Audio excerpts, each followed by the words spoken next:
the whole purpose of this album and the reason I named it different is because, you know, I spent my whole life trying to kind of like fit in, do things the right way. You know, I went to an Ivy League school, Cornell, and you know, I enjoyed my time there. And then I got a good job. I work at JP Morgan. And so, you know, I quote unquote done things the right way. Right. You know, I've got the good job, you know, wanted to provide for the family. And this album Different kind of showed me that, you know, things don't always need to be done the right way. What's up, you guys? It's your girl Bianca B, and welcome to the Bianca B Show, where we talk about business, finances, and friendships. So I am super excited to speak with this guest today. He is a singer and songwriter. He has been all over TikTok. I'm super excited to chat with him. He has a lot of amazing things in the works, and I kind of just want to get to know his story before he blow up. Shout outs to Romeo B. How are you? I'm doing all right today. How are you doing? Good. So I always like to start off with a little question, a little opening question. What is one big advice that you take with you every day? Like one big lesson, or it can come from anywhere. What's that one thing that, you know, daily that reminds you of life? So I've always been a very person that likes to think ahead, you know, to try and get things done like the right way, quote unquote. Make sure I like help everyone out and I do it the quote unquote right way. But I've learned a lot recently that, you know, sometimes it's better just take it slow and appreciate every moment, because even when I'm not on stage, you know, it's still building towards that.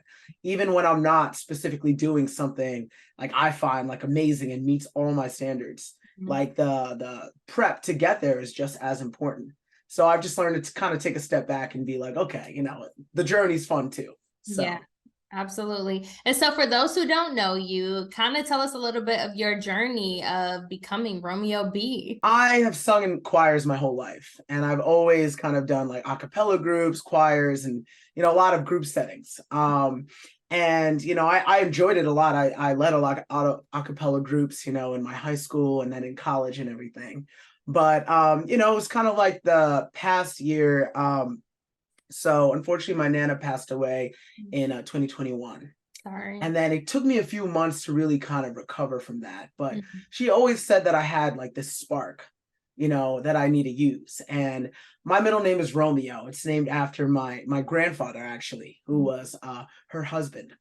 And, you know, when that happened, I just felt like this kind of like light, like kind of within me, that I'm like, okay, I need to start like pursuing this more heavily.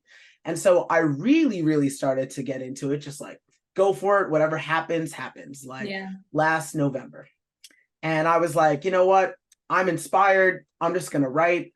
I was in the trip in Brazil. So I was literally just like inspired by like the amazing like Afrocentric culture over there, and just like the people there were so warm.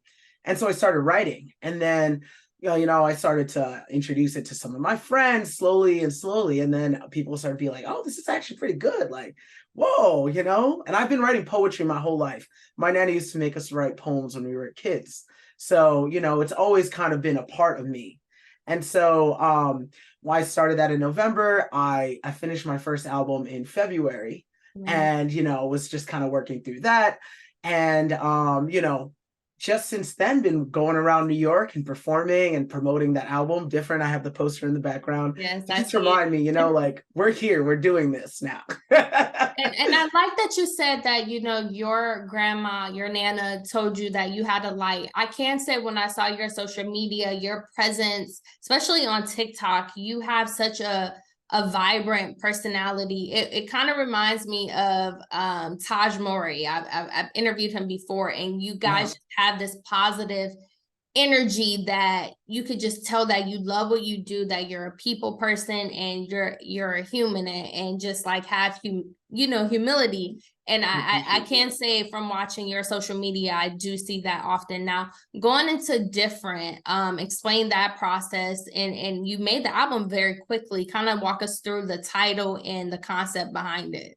Absolutely. So you know, as I was saying, I was kind of writing my whole life. You know, I've always had ideas, and I've never really just sat down and did it. So I had some help from people. They introduced me to different studios and stuff like that. But the whole purpose of this album, and the reason I named it different, is because, you know, I spent my whole life trying to kind of like fit in, Yeah. do things the right way. You know, I went to an Ivy League school, Cornell, and you know, I enjoyed my time there. And then I got a good job. I worked at JP Morgan. Yeah. And so, you know, I quote unquote done things the right way. Right. You know, I've got the good job, you know, wanted to provide for the family. And this album Different kind of showed me that, you know, things don't always need to be done the right way. Yeah. You know, it's however you feel is the right way will be the right way, because you're the only one that's lived your life. So you know the decisions that you need to make that fulfill you spiritually, not even just like monetarily.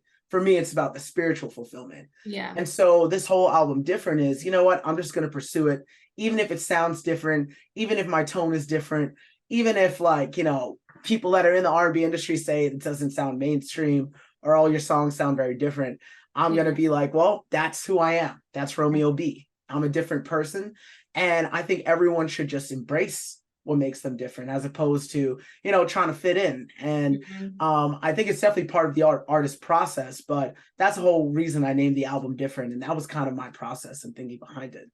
And, you know, I was looking at your TikTok, and you mentioned you had a video where you talked about oversaturated. You know, a lot of people talk about, you know, oh, it's oversaturated. The industry is oversaturated. Even when you start your own brand or business, it's oversaturated. Everybody's doing it now, especially since the pandemic happened. You know, for you have a normal job, you have a regular 9 to 5. And so, you know, you're pursuing something where people will say it's oversaturated. So what is your viewpoint on that? And what advice would you give to people who may be younger than you, who come from an Ivy League school and those successful things, you know? Yeah. And you know, my first piece of advice is to, you know, trust your gut always. There's a lot of people that will say things like it's oversaturated, and meanwhile they could be part of the problem sometimes, you know? Yeah. And so a lot of people giving that advice, you know, I think right now the industry is in an interesting place because social media makes it so that everyone can kind of pursue it, right? Yep. And so because of that, like, every artist kind of has the tools to kind of go about it. But that's why I you know, I embrace being different. And I think it's important to really, really dive into that and what makes you unique, because it's very saturated, as we're saying. So there's a lot of people trying to kind of do the same thing. But if you find something that you really, really enjoy, then that's what you should do. You shouldn't do something that follows the trends and stuff like that. And you describe your sound for us, for people who listen to this body of work and you know, click the album. How would you describe your sound? I would describe my sound as, you know, kind of a mix of like Bruno Mars type feel, with a little bit of the vibe of The Weeknd. Yeah. And then having elements of like some of that past like 80s, 90s, like soul type stuff, like Stevie Wonder, Michael Jackson, and even some like more modern R&B twists like Neo and stuff like that. Yeah. So it's kind of a fusion of all of that. And something I noticed from the clips online of you, I haven't seen your live performances, but I love that you have dancers, because I feel like dancers just bring it's a vibe. You gotta have dancers, and I love that you have dancers. So I did see that. And so going into Different, how many songs are on this album, and what are some of your favorites from the album? So there are 8 songs in this album. I'll say my favorite one that gives like definitely a very classic R&B kind of vibe is Spell. Okay. You know, I created that while I was in Brazil. I started writing it. And, you know, it really just gives the feel of like, you know, like this new like love, and like you put the spell on me, you know. And the hook, it was so funny because even before the trip, I had just been listening to this beat over and over again. I'm like, there's something that goes with this. Yeah. And so I forgot it. And I was so mad. But the second that I got there and I was inspired again, it came right back to me. And I was like, I need to just write. Like, I need to like record this and make sure that it's an idea. And so that's probably my favorite song. That's amazing. And you were just in LA, and you have something that you're working on, a project, Apollo. So kind of tell our viewers about that. Absolutely. So the song is called New York, Can You Hear Me? And I'm working with the producer Skyler Lex out in LA. And let me just say, just working with him was just inspirational. He has all these like you know, plaques on the wall with like all of the platinum records. And it's just platinum, platinum, platinum. And I'm just like, oh my gosh, she worked with so many cool people. So I'm sitting there and I'm like recording the song and I'm like, you know what? I'm trying to be like one of those legends. You know, I'm really, really trying to bring it. And so like from all of that, I was just so inspired. And then we recorded the song. We did a little video for it.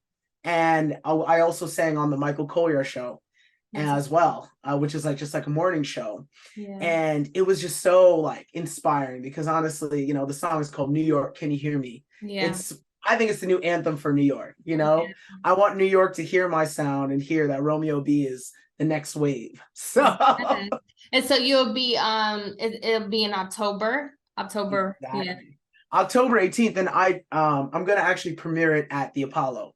I'm going to the Apollo for amateur night, and I'm deciding to, you know, debut my new song there.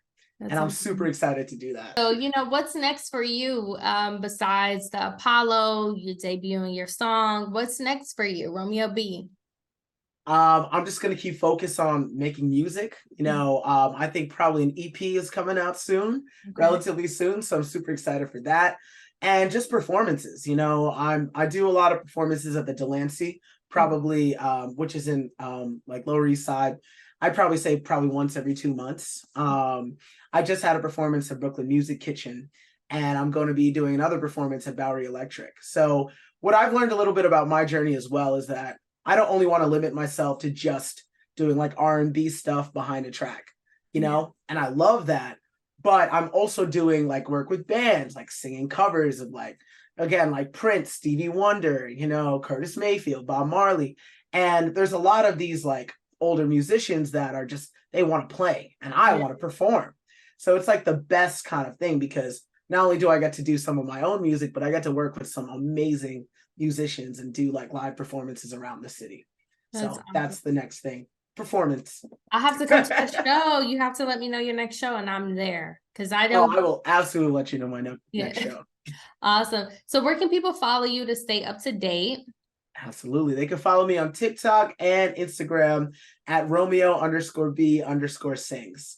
Romeo B Sings on YouTube as well as Facebook. And you know, Romeo B. I think that's pretty much it. But you know, it's all growing. So I'm just super, super excited. You know, I didn't expect to go viral out in LA with that new song, but you know, y'all will be the first to hear Romeo B, New York, Can You Hear Me? That's amazing. Make sure you guys follow him. I'm Bianca B. Follow me on Instagram at It's Bianca B and at Bianca B Show. Support him. I can't wait to see where you go in the next couple of years. I feel like it's going to be great. I'm glad that we were able to sit here and do this interview. I love just upcoming artists and just seeing their growth and where they go in the future. I always like to support people when they're the underdog and just trying to make it and then eventually make it. I'll be like, yes, I did an interview with Romeo B. Thank you so much. And I appreciate it. Yes, absolutely.